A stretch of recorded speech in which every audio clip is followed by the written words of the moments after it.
বাংলাদেশের একজন দাঈ ইলাল্লাহ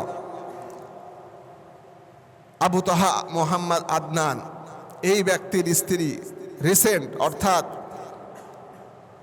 এই সপ্তাহের মধ্যেই তার স্ত্রীর সাথে ডিভোর্স হয়েছে। ডিভোর্স তালাক দেওয়াটা শরীয়তের মাসালা অনুযায়ী সবচাইতে নিকৃষ্টতম জায়েজ। একটি আয়াতে কারিমা আপনাদের সামনে তেলাওয়াত করেছে আল্লাহ পাক, যে আয়াতের মধ্যে নবীকে সম্বোধন করে বলেছেন, হে নবী, ইয়া আইয়ুহান নাবিয়্যু, আপনি হে প্রিয় হাবিব, আপনি কুল্লি আজওয়াজিকা ওয়া বানাতিকা, আপনার স্ত্রী আপনার মেয়েদেরকে এই নির্দেশ দেন, ওয়া নিসাইল মুমিনিন, এবং আনেওয়ালা সকল মুমিন নারীদেরকে এই নির্দেশ দেন তারা যেন ইগুনিনা আলাইহিন্না মিন জালাবিহিন্না যালিকা আদনা।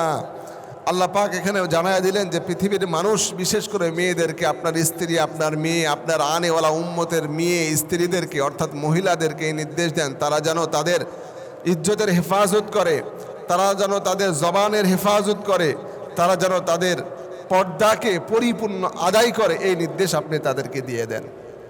আল্লাহ পাক কুরআনে হাকিমে এই কথাগুলো জানিয়েছেন।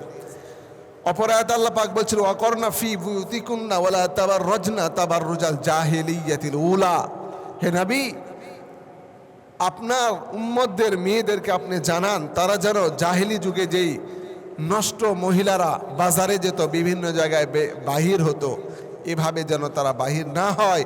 জাহিলি যুগের মেয়েদের সাথে যেন আপনার উম্মতের মেয়েদের কার্যকলাপগুলো সাদৃশ্যপূর্ণ না হয়ে যায়, এ ব্যাপারে আপনি নির্দেশ দেন। সম্মানিত ভাইয়েরা, এ কথা বলার প্রেক্ষাপট এই, বর্তমানে আমরা বেশ কয়েকটা ইভেন্টে আছি। যেমন আমরা জানি অনেকেই, বাংলাদেশের একজন দাঈ ইলাল্লাহ আবু তাহা মোহাম্মদ আদনান, এই ব্যক্তির স্ত্রী রিসেন্ট অর্থাৎ এই সপ্তাহের মধ্যেই তার স্ত্রীর সাথে ডিভোর্স হয়েছে। ডিভোর্স তালাক দেওয়াটা শরীয়তের মাসালা অনুযায়ী সবচাইতে নিকৃষ্টতম জায়েজ। জায়েজের মধ্যে পর্যায় আছে, সবচাইতে নিকৃষ্টতম জায়েজ হলো এটা। আবু তাহা আদনান একজন দিনের দায়ী, অনেক যুবক এর আইডল, যুবকেরা তার কথা মতো জীবনকে পরিচালনা করার চেষ্টা করে। তিনিও তার জ্ঞান এবং শিক্ষা অনুযায়ী মানুষদেরকে, বিশেষ করে যুবকদেরকে ইসলামের সহায়তায় নিয়ে আসার চেষ্টা করেন। তার স্ত্রীকে বিভিন্ন সমস্যা, আমি নিজে অতটা শোনার সুযোগ হয়নি, যেহেতু ওই সময় আমি সৌদি আরবে ছিলাম, মক্কায় ছিলাম, ওই সময় শোনার সুযোগ হয়নি। যতটুকু দেখলাম, শুনলাম, ঝগড়া বিবাদ নিয়ে ফেসবুক লাইভে এসে বা ভিডিওতে বেশ কিছু কথা বলার কারণে দ্বিধাদ্বন্দ্ব তৈরি হয়। এরপরে এক পর্যায়ে ডিভোর্স পর্যন্ত হয়ে যায়। মোহতারাম ভাইয়ারা, এটার পাশাপাশি দেখেন, এই যে হিন্দুত্ববাদী ইসকন, এই যে একটি সংগঠন, এটার মাধ্যমে আমি আজকেও আশার আগ দিয়ে পড়লাম, এই সংগঠনের একটা নীতিমালা ছিল বা তাদের নীতিমালা আছে যে মুসলিম মেয়েদেরকে, হিন্দু যুবক যারা বেকার, এই সকল যুবকের মূল টার্গেটই থাকবে হিন্দু মেয়েদেরকে প্রেমের ফাঁদে ফেলে তাদের ইজ্জত নষ্ট করে প্রকাশ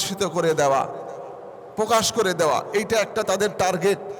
ইসকনের অন্তর্ভুক্ত যে সকল ব্যক্তিবর্গ হিন্দুত্ববাদীরা আছে, তাদের একটি টার্গেট, এবং তাদের একজন নেতা এই কথা বক্তব্য দিয়েছেন, লিখিত আকারে এই কথা বলেছেন যে হিন্দু যুবকেরা যারা বেকার আছো, তোমাদের মূল টার্গেট থাকবে, ইসকনের অন্তর্ভুক্ত যারা, তাদের মূল টার্গেট থাকবে মুসলিম মেয়েদেরকে বিভিন্ন অফার করে প্রেমের ফাঁদে ফেলে তাদেরকে ধ্বংস করা, তাদের ইজ্জত হানি করা, এবং এটাকে সমাজের মধ্যে প্রকাশিত করে দেওয়া। নাউজুবিল্লাহ পড়বেন না।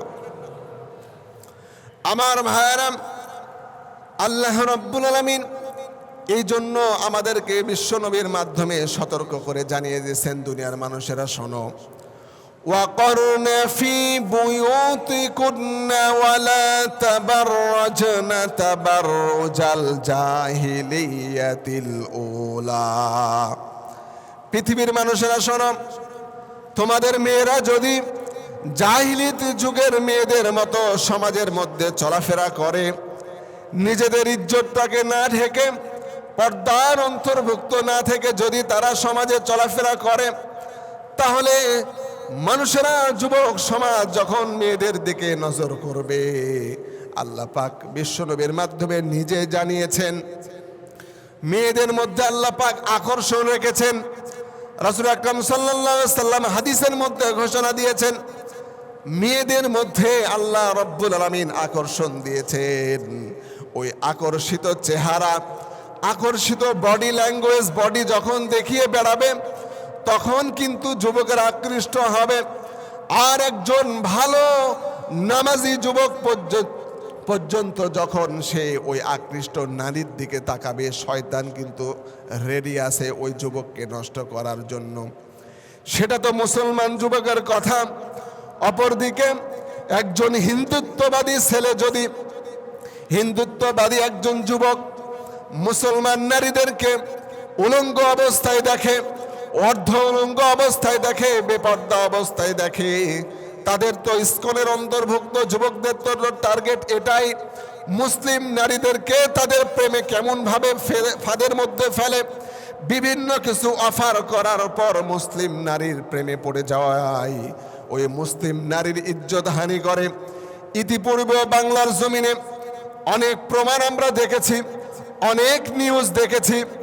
হিন্দু ছেলেরা মেয়েদেরকে, আমাদের মুসলিম পর্দাশীল পর্যন্ত মেয়েদেরকে প্রেমের ফাঁদে ফেলে তাদের সাথে যৌন মিলন করার পরে, তাদের সাথে জেনার কাজ করার পরে সেটাকে ফেসবুকে ওপেন করে দিয়েছে। এমন অনেক ঘটনা আমাদের বাংলার জমিনে ঘটেছে। ও যুবক, তোমরা মুসলমানের সন্তান, ও আমার প্রিয় ভাইরা, আপনারা আমরা প্রত্যেকেই মুসলমান।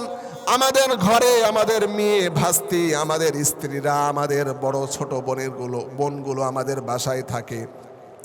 আমাদের কিন্তু অসতর্কতার কারণে আমাদের ওই মেয়েগুলো সমাজের মধ্যে বেপরদায় ঘোরাফেরা করে। আপনি আমি খোঁজ রাখতেছি না, আপনি আমার কাছে কোনো খবর নাই।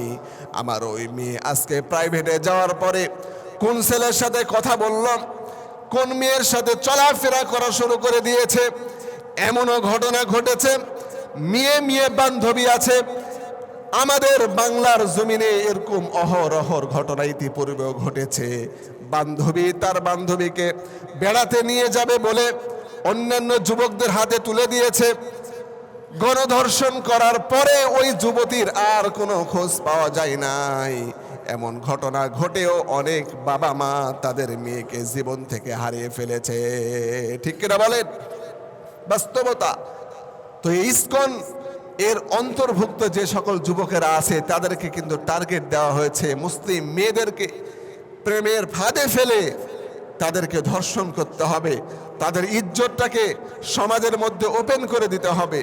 এখন আমরা আমাদের প্রত্যেকে নিজ নিজ জায়গা থেকে যদি আমাদের মেয়ে, আমাদের পরিবারস্থ আত্মীয় স্বজনের মেয়েদেরকে সতর্ক না করি, তাদেরকে পর্দার অন্তর্ভুক্ত না করি, আমার মেয়েরা প্রাইভেটে যায়, কলেজে যায়, স্কুলে যায়, তাদের পিছনে যদি খোঁজখবর না রাখি, তাহলে হতে পারে কোনো একদিন আপনার মেয়েকে অ্যাটাক করতে পারে কিনা। কথা বলেন, কথা বলেন, পারে না? পারে। এর জন্য প্রিয় ভাইরা, সতর্ক হতে হবে।